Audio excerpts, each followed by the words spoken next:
Welcome back to Untethered Yoga. I'm Jordan. I'm glad you could join me.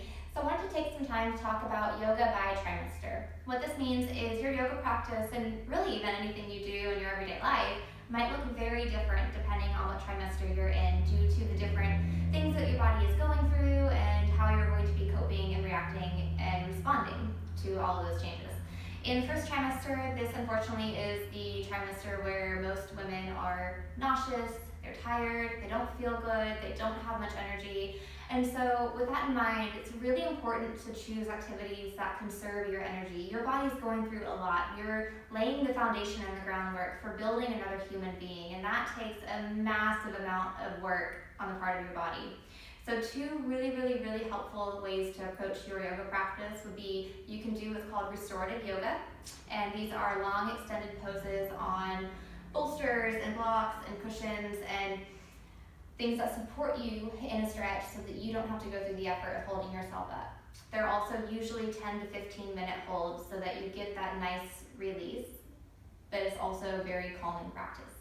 The other thing you can do is called yoga nidra. Yoga nidra is casually termed yogic sleep. It is a meditation of about 20 to 30 minutes, and it equates to, due to the brainwave activation that it hits, it equates to about a 2-hour nap.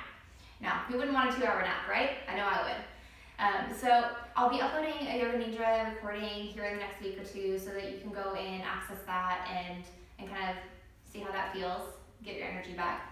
As you go into the second trimester, this is the golden trimester. This is the trimester that most women start to feel more like themselves. They have more energy, they are more lively, and they just want to get back in their rhythm.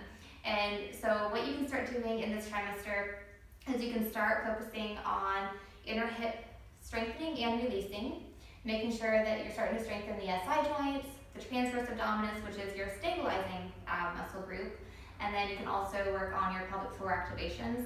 Now, one tangent here is that if you have pelvic floor weakness, if you have pelvic floor dysfunction, or maybe recovery or birth from a prior pregnancy experience didn't really go in the best of ways, make sure you visit a local pelvic floor physical therapist. They're going to really help make sure that you get back into proper activation with all that, and it really does impact much more than we realize.